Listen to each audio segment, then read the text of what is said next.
For those interested in upsets, this could be your Saturday, because this is being looked at as sort of the Saturday before the Saturday. Because next Saturday, I don't want to get ahead of ourselves. We've already started prep for next week. We've got a monstrous slate next week. And so everyone's looking ahead, and no one's realizing, hey, Georgia State beat Vandy last year, and they play them this week.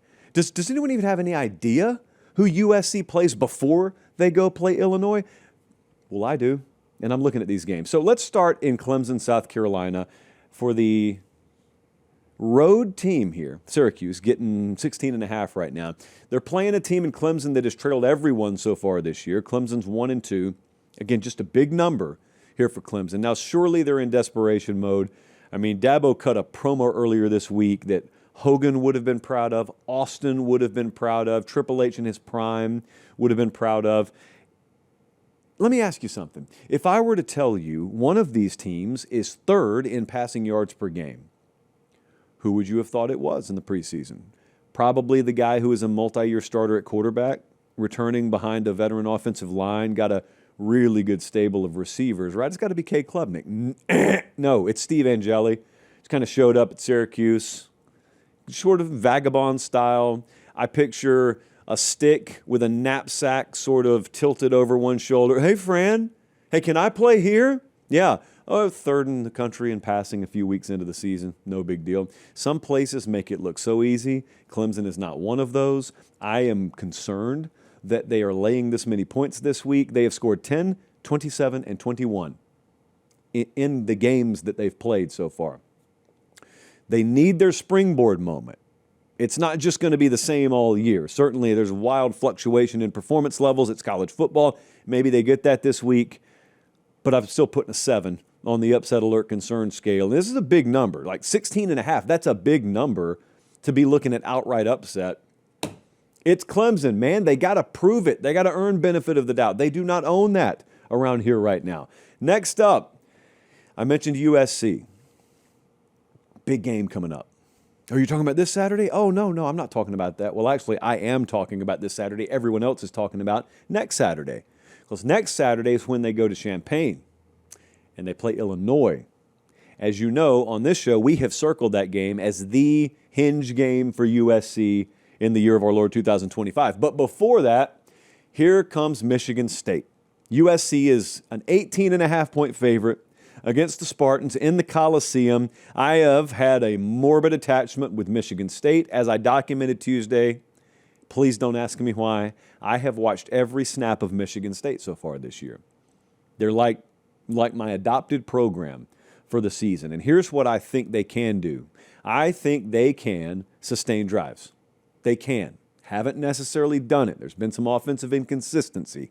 But I'm crossing fingers here that eventually Michigan State, whom I labeled a little bit of a sleeper team in July, can sustain some drives. Now, if they do that in this game, it could get really interesting in a hurry. Because if you limit some possessions here, if you extend drives, if you're good on third down, you could make a game of it. And also, USC has been pretty fortuitous in the turnover battle so far this year. But that is a very randomized stat. So some extended drives for Michigan State. Aiden Childs just making some plays. Get lathered up on a Saturday night, immunity to all of that.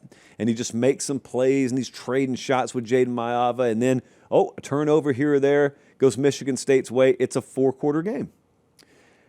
I'm putting a 5.5 on it because I do believe in USC. But we took Michigan State in the points as one of our best bets. So I do expect this to be a competitive game. What about Illinois, Indiana? Someone noted the other day that we left it out. We didn't leave it out. We saved it for Thursday. We don't eat the entire apple on Tuesday. We take several bites out of it, and then there's some left over for Thursday. Here we go. Illinois got a win at Duke already this year. Now, admittedly, it was a very misleading final. It looks like a blowout. I think it was, Jesse, what was the final? Was it 45-16, 45, somewhere in that range? And yet, I think Duke outgained them. It was just a bunch of turnovers, which credit to Illinois for causing that, 45-19. Credit to them for causing it. In the betting world, what you want to do is you want to take a mental note of that because, of course, it's what you would call a misleading final. And then down the road, you think maybe some lines would be inflated because that looks like a blowout, and then you can take advantage of it. Well, I'm not sure the market fell for it because Indiana's favored by 6.5 here. And so I looked at the model. The model disagrees. The model actually thinks this is Indiana -2.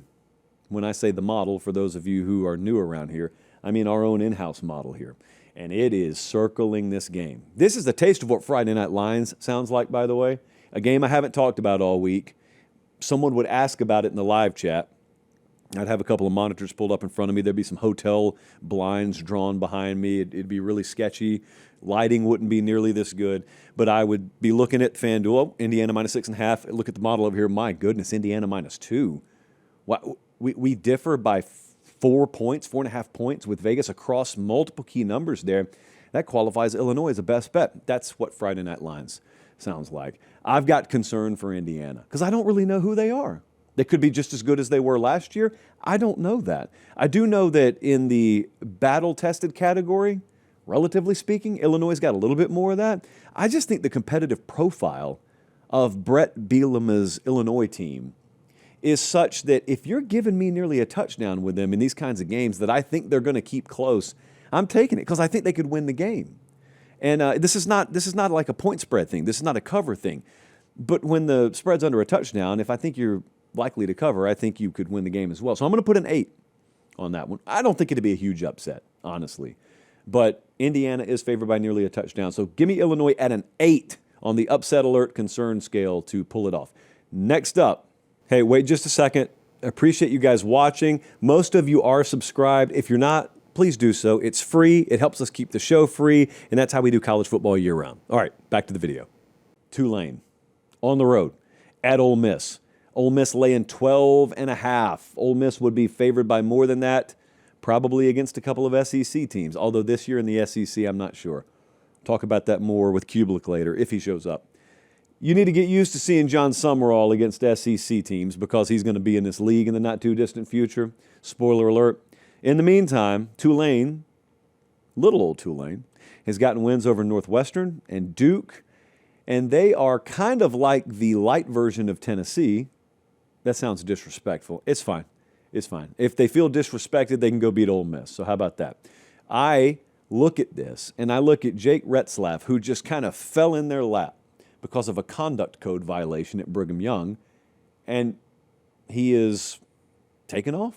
Good player. Kind of like Tennessee. Got Joey Aguilar falls in their lap after spring. No one planned that. That's not a play hypo runs. Let's just ditch our quarterback and get a new one after spring ball. Well, John Summerall didn't plan on this, but Summerall had his starter bought out from under him and went to Duke, and then he beat him last week. And then he's got, after spring ball, Brigham Young's quarterback's available. We'll just take him, and he'll start. And so far, and it's early in the season, he's already got 2 100-plus yard rushing games. Tulane's a top 25 rushing offense. Dare I pop the paper and inform you Ole Miss is 118, 118th in rush defense so far this year. Again, it's very early in the season. Some of these stat categories are a little warped. So absolutely take it to the bank. You also should know that Ole Miss has got LSU on deck. They know it, so why shouldn't you know it? Yeah, this is a 7 for me. Tulane could flat out win this game. This is a 7 for me. Now, what I'm not concerned about is which quarterback Ole Miss starts. It's Lane. I'm just not worried about it. It's Lane. I'm far more worried about some starters in the SEC than I am Ole Miss's backup. It's a sad, sad state of affairs at various outposts in the SEC. Next up, right here in Nashville, Tennessee, Georgia State's coming to town at Vandy. Now, Vandy's a big favorite, favored by 27.5. This game happened last year. Georgia State won. That can't be. Josh Vandy had a great year last year.